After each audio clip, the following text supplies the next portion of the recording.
Salut Stan, Salut Marc. tu as eu la gentillesse de venir chez moi. Tu es venu donc de Compiègne ce matin en train et tu as eu la bonne idée de venir avec ta copine qui s'appelle Léa, qui est dans le canapé à côté et qui va nous écouter et qui aura le mérite de fact-checker les éventuelles bêtises que je pourrais dire et que tu pourrais éventuellement dire aussi. Donc on salue Léa qui est à côté de nous. Voilà. Stan, tu as 37 ans. Ton nom complet c'est Stan Broniszewski. Tu es un petit peu la cara visible et le porte-parole d'AVA. Je vais te laisser dire ce que signifie cet acronyme AVA. AVA, c'est abolissons la vénerie aujourd'hui.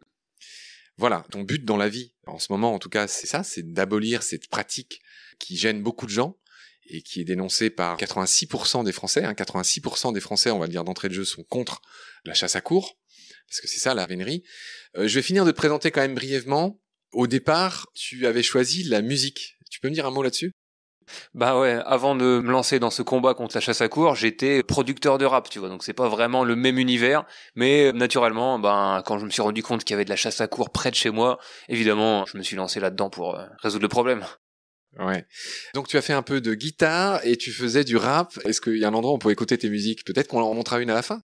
Ouais, je pense qu'on peut en trouver sur YouTube, je suis présent un peu partout sur Internet. En fait, je produisais pour des rappeurs américains pendant 10-15 ans. Mais toi, tu as fait tes propres musiques ou pas ? Quand t'es producteur de rap, tu fais les instrumentales, ça veut dire que tu dois jouer les instruments, la basse, la batterie, la guitare, et il y a beaucoup de sampling aussi. D'accord, bon, on en mettra une à la fin de l'émission, Ok. comme ça on pourra écouter ce que tu fais. Je trouve ça intéressant. Je te connais via une amie commune qui s'appelle Lalia, à qui je voudrais faire un gros bisou, j'imagine que tu me le fais Pareil. aussi. Lalia, c'est la fondatrice de Savoir Animal, qui est ce beau site dans lequel on a été interviewés d'ailleurs tous les deux. Et c'est grâce à elle que je te connais, que j'ai eu tes coordonnées, et donc je voulais la remercier aujourd'hui de ça. Stan, on va rentrer dans le sujet en racontant un incident qui est resté fameux. C'est celui de Lacroix de Saint-Ouen, qui a eu lieu en 2017, qui a un peu accéléré beaucoup de choses en France. Raconte-moi ce qui s'est passé. Dans ce village de Lacroix-Saint-Ouen, qui est en bordure de forêt de Compiègne, il y a un cerf qui était chassé à courre, donc ce jour-là, qui est venu se réfugier, exténué évidemment, dans le jardin d'une personne qui habitait dans un lotissement près de la forêt. Donc les chasseurs à courre ont encerclé la maison, ont d'abord essayé de faire sortir l'animal pour pouvoir le tuer. Comme ils n'ont pas réussi, le cerf est passé dans le jardin d'à côté, et puis ils l'ont tué dans la descente de garage d'un couple contre leur volonté. Ouais, donc c'est quelque chose qui est resté célèbre. Les infos s'en sont fait l'écho. Les gens ont été scandalisés. Enfin, tout le monde était terrorisé. Tous ces gens sur une propriété privée, en plus, pour tuer un cerf, c'est ça ? C'est ça, mais en fait, ça a fait que montrer au grand jour ce qu'est la chasse à courre. Normalement, ça se passe dans les bois, et là, ça s'est passé devant le regard de tous les habitants, qui étaient évidemment choqués, comme tu le dis, de voir un truc pareil, des gens qui osent rentrer chez d'autres gens pour tuer des animaux sauvages. Ça a été incompris par toute la population. Alors, fais-moi le lien entre cet événement qui est peut-être dans toutes les mémoires et la naissance d'Ava. AVA, c'est un collectif qu'on a monté, 6 mois, 1 an avant, avec des gens justement de cette région autour de la forêt de Compiègne, qui connaissent la chasse à courre parce qu'ils la subissent tous les mercredis, tous les samedis, pendant 6 mois de l'année, et avec tous les désagréments que ça comporte. Et on a décidé de s'organiser pour d'abord montrer ce que c'était, dénoncer tous les incidents comme ce qui arrivait à la Croix-Saint-Ouen, et montrer qu'en fait, c'était pas du tout exceptionnel, ça arrive à toutes les saisons. Cet incident a mis en lumière notre action, et aussi ce que pouvaient faire les habitants des villages forestiers contre cette pratique que tout le monde qualifie de barbare. Donc, tu as eu ton heure de gloire, tu l'as toujours. Tu as été interviewé dans Le Parisien. Ouais. Tu es passé à Quotidien. Hmm. T'en gardes pas un super souvenir de Quotidien en quelques mots, tu peux me dire pourquoi ?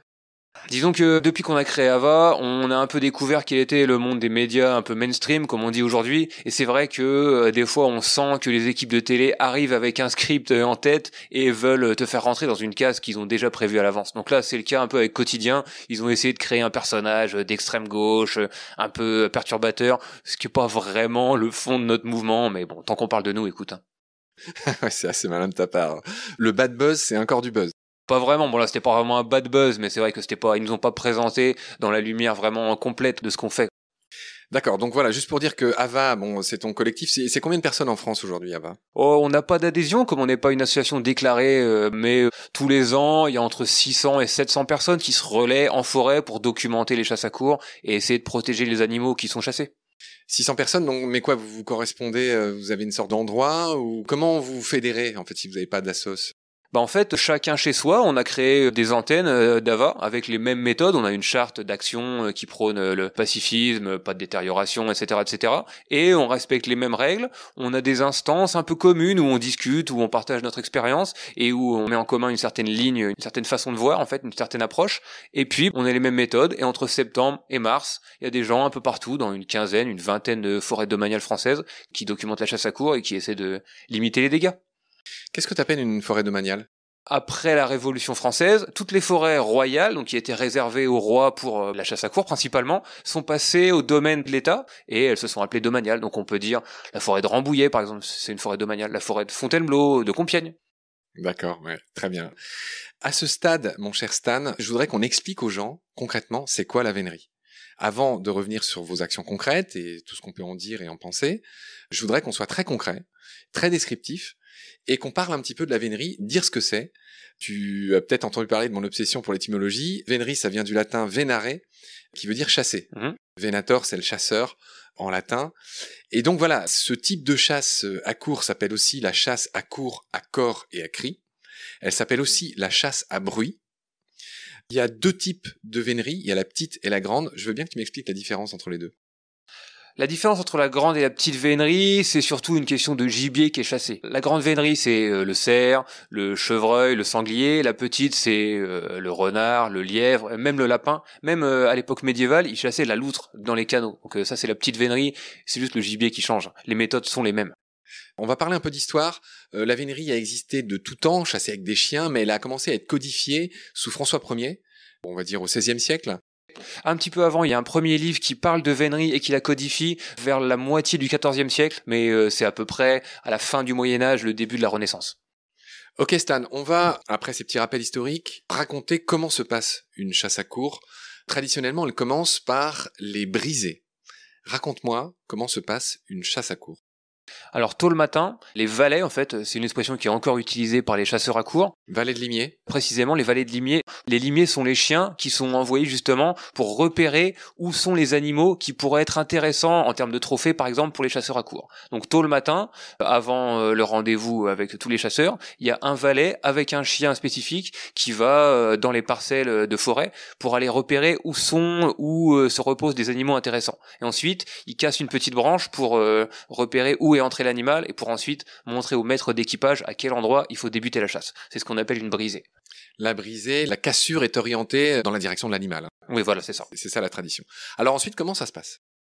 Vers 10h du matin, disons, il y a ce qu'on appelle le rapport. C'est là où tous les chasseurs à courre et leurs suiveurs, toute leur cour en fait, se réunissent autour justement de la cérémonie dans laquelle les valets de limier qui ont fait le pied le matin, ils se mettent en randonnion et ils expliquent au maître d'équipage chacun ce qu'ils ont vu, quels animaux ils ont vus, et ils proposent des pistes au maître d'équipage. C'est là que le maître d'équipage va décider. On part plutôt sur la brisée de Jean-Luc. Ensuite, ils se mettent en chasse. Ils montent à cheval, un petit air de corps, et puis ils partent vers l'endroit désigné. Ok, donc alors une fois ces renseignements pris, qu'est-ce qui se passe? Les chevaux se lancent, les chiens sont lâchés, qu'est-ce qui se passe? Eh bien, les chiens sont sortis de leur camionnette grillagée. L'équipage se met à encercler la parcelle où il y a la brisée que le valet leur a désigné. Donc là, le but à ce stade de la chasse, c'est de faire sortir tous les animaux qui sont dans cette parcelle, se positionner tout autour pour voir ce qui en sort et choisir le plus beau trophée et l'animal qui sera intéressant pour les chasseurs à courre. Et là, à partir de ce moment-là, ils lancent la meute dessus. Et ensuite, tout le long de la journée, c'est qu'une traque de cet animal avec des gens qui sont postés partout. Il y a des camions partout dans la forêt pour transporter les chevaux de change. Il y a des camionnettes pour ramasser des chiens, en mettre des frais et faire en sorte qu'ils restent derrière l'animal, le bon animal. Ce qui est théoriquement ce qu'ils essaient de faire. En fait, la chasse à courre, c'est de chasser un seul animal par chasse. Comme je dis, c'est très théorique et il dérange toute la faune de la forêt. Et ensuite, pendant plusieurs heures, jusqu'à la tombée de la nuit, même, ils ont le droit de chasser jusqu'à 1 heure après la tombée de la nuit, ils vont traquer un animal jusqu'à ce qu'il soit exténué, où là, il n'est plus de force, il va s'arrêter de lui-même. C'est ce qu'ils appellent être aux abois. C'est-à-dire que l'animal va, entre guillemets, c'est une expression de vénerie, on en parlera peut-être plus tard, l'animal va tenir les abois, donc juste la langue pendante, il va faire face au chien et se demander ce qu'ils lui veulent, quoi. Jusqu'à ce que, pour la grande vénerie en tout cas, il y ait un veneur qui descende de cheval et qui, entre guillemets, encore une fois, serve l'animal, c'est-à-dire ils vont le poignarder dans le thorax ou, si l'animal s'est réfugié dans l'eau, ils vont le noyer en lui tenant la tête par les bois, en lui plongeant la tête sous l'eau jusqu'à ce qu'il meure, ou Au fusil, ça peut se faire aussi. En tout cas, c'est la mise à mort de l'animal qui s'appelle l'halali. Et puis ensuite vient la cérémonie de la curée, qui peut être chaude, sur place, où il dépèce l'animal, il découpe une des pattes avant de l'animal, il tresse la peau et il l'offre à une gente dame ou à quelqu'un qui a été méritant pendant la chasse, c'est les honneurs. Et puis il joue un peu de corps autour de la dépouille de l'animal. Et ensuite il y a la nappe, c'est-à-dire que ils vont soulever la peau de l'animal comme une nappe de pique-nique pour que les chiens se jettent sur la carcasse. Toute la mort, toute la traque aussi. Cette cérémonie, après, tout est codifié. Il y a un certain raffinement, en fait, dans toute cette pratique de chasse, quoi. Ok, et donc la fameuse curée, cette expression qu'on connaît tous, la curée, c'est quoi? Eh ben, c'est ce que je viens de te raconter, c'est-à-dire c'est le moment où il dépouille l'animal et il y a toute une cérémonie rituelle autour de son corps, de la manière dont il est tué, etc. C'est rendre les honneurs à la bête et aux gens qui ont participé à son massacre. D'accord. Je laisserai les gens se faire une idée en regardant d'éventuelles vidéos sur internet qu'on doit trouver assez facilement. Qui sont nombreuses, oui. Bon. Voilà ce qu'on pouvait dire dans ce premier épisode. Je te retrouve très vite pour un deuxième. J'espère vous revoir bientôt. Salut. Ciao Marc, à la prochaine. Pendant notre combat, nous deux, tu avais l'œil du tigre. Tu en voulais ce soir-là. Il faut que tu retrouves ça maintenant. Et la seule façon, c'est de recommencer au commencement. Tu vois ce que je veux dire ?